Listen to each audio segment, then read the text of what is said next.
big guy in the center, Congressman John Shimkus. I was small compared to Ernie Duncan, who's the Secretary of Education, and what's his name? Reggie Love. Yeah. Who is the assistant to the president, who I think played for Duke. Geithner was supposed to be there too. Geithner was there, but he's short. Yeah? You could take him. Yeah, Okay. man, he's like 5'0". But he did play, and you could tell he could handle the ball. But it was unique. It was people. I'm very thankful they included me. It was a great time. We Two played members of the House?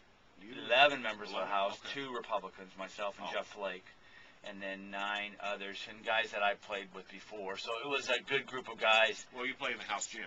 We play in the House gym, not as much as we used to. You could tell because we were, but we had that charity game about 3 weeks ago that myself and really almost in this listening area, Brad Ellsworth, who's on the southwestern Indiana line. He has that district there.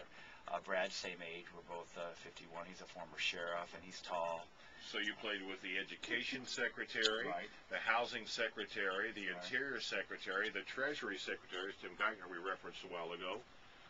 Mike Arcuri, is it? New York? Arcuri, New York. Good guy. John Bolseri. Bocherry from Ohio. And Brad Ellsworth of Indiana. This guy you just mentioned, Brad. Barron Hill of Indiana. Jay Right. Hensley of Washington. Washington State. Frank Credible. Credible. I'll get From one Maryland. of these. Close. Eventually Yeah, I'll it's a get tough right. name, but And Frank's Rick good. Larson. Good ball handler. Rick Larson, Washington State. And Patrick Murphy, as you mentioned, and Heath Schuler of North Carolina. Yeah, Heath was on. And you know the Schuler name. Heath was a former Redskins quarterback. So, and Heath was shooting well. Yeah. Probably shooting better than he passed with the Redskins, but here's the thing I'm curious about. Congressman John Shimkus joining us, fresh off not only playing with the President of the United States basketball last night, but also the President being named Nobel Peace Prize winner this morning, which came to a surprise. I don't think we're out of line that came a little bit out of the blue, even for people in the White House. Sure was. I mean, they woke him up, and Woo! and didn't really have a quote ready at that point. Yeah. But also, John, Joe Wilson, whenever he yelled, "You lie," at the recent joint meeting from the president when he was talking about health care, not quite as widely covered as the fact that you stood up and walked out. Yeah, that's not uncommon in Washington. It's just not a big deal. I think it was a big deal. Washington media would have made a big deal about it. I think if it was a big deal, the president wouldn't have invited me to play basketball. But it is for the blogs, and it is for people who want to keep a highly partisan environment for whatever benefits that they think they need to keep a highly partisan benefit. I know the conservatives are very pleased that I did it. I know the liberals are very mad. I didn't, as I told a lot of media folks, if it was a self-interested move, then I would have done a press release, and I would have said, "Hey, media, watch me as I'm going," or I would have held a press conference. NBC Chicago called it a stunt. Well, NBC Chicago's wrong. If it was a stunt, we would have, like I said, done a press release. We would have done as you all know. I know this health care bill pretty solid, and I know what's in it. At least HR 3200. If the president would say, "My bill," there's a lot of bills out there. The bill that I will sign will not have taxpayer funds for going to abortion. The bill that I will sign will make sure that illegal immigrants can't have access to this program. The bill that I sign will make sure that under the cost effectiveness provisions, we're going to make sure that that seniors will not be denied care. If he would have said it that way, but he didn't. And is that why you walked out, Chuck? Well, yeah. As opposed to the stunt, you had a specific. I was frustrated, and that's not why I've been quoted, because I know the bill. There's different ways he could have said it. He could have said there's many bills out there. When I had a meeting with Secretary Sebelius just 2 days ago. Right. And one of the issues was that a lot of us, the president says, "My bill, my bill, my bill." He has no bill. There is no bill with legislative language that. So what is this?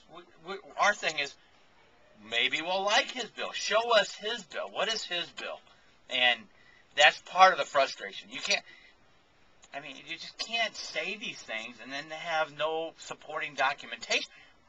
A college professor would not allow a student to make these claims without supporting documents. They just wouldn't allow it. Well, they wouldn't pass. They wouldn't pass. So let's see the supporting document. What is? That's all we're asking. Show us your bill. And now the rumor, one of the rumors told me by a very close Democrat friend was they think that they'll allow the House to push through a public option plan. The Senate will push through something not as extreme. And then the president will say, I like parts of this bill, I like parts of that bill. Let's get something passed, and it'll be not even any of those two bills in the end. And that will then be his bill. I'll say, look, all the Republicans are saying, well, you don't have, you can't pass this. There's something wrong with this H.R. 3200, And here's the thing. They say, where's the Republicans' plan for health care reform? We all acknowledge that we need to do something about the program. Yeah. Well, where's the Republicans' plan? You're going to shoot ours down. Where's yours? That's a great story about this, the president's speech. There was two photos of me during that speech. I just saw the one from the side you walking out. Yeah, but there was another one in this, the St. Louis Post-Dispatch. It was an AP picture. It has me holding up a bill. Because there was a time during the speech that they show me and my roommate who's sitting next to me, and they show us holding up. Now, the St. Louis Post-Dispatch shows you how much research they do. I'm in there, I'm like, I live 15 minutes from where that paper is printed. Right. They say Republican members of Congress. They don't even identify, one being Congressman Shimkus, who lives 15 minutes from where we're printing this paper. So they say Republican are holding up bills. And I held up 3 bills on health care. One is medical liability reform. Shocking that there's nothing in any of these bills on medical liability reform. Nothing on H.R. 3200. Not a word. Not a word. The other one was cross-state purchases of insurance. The other one was 100% deductibility of health insurance premiums by the self-employed. So we have tons of bills out there. So we're happy. That's what we told Secretary Sebelius. Here's a lot of plans. I told her I did get a chance to raise the issue. One issue that I raised with her, I said, please encourage the legislative branch, Pelosi and Reed, to post these bills 72 hours before we have to vote. I said, please do that. I know you're not in that branch. Aren't you also supporting an easy read option too on these bills? Well, is it time? Oh yeah, easy? but there's 2 elements. To that. Well, even if you read the bill, you can't understand it because it's in legal language, and I don't know how you fix that really, because that's why you have lawyers. That's why you have the criminal the codes and all these books, and if everybody could easily understand it, you wouldn't have need for lawyers. So, yeah. What is your sign? You signed the petition to stop rushing bills. Yeah, okay. And that's actually a requirement that the bill is posted online for 72 hours in advance, so everybody can read it. Right. And then there's what's called a discharge petition, which would bypass the committee process and bring that to the floor. And I think we have like 5 Democrats on that bill now.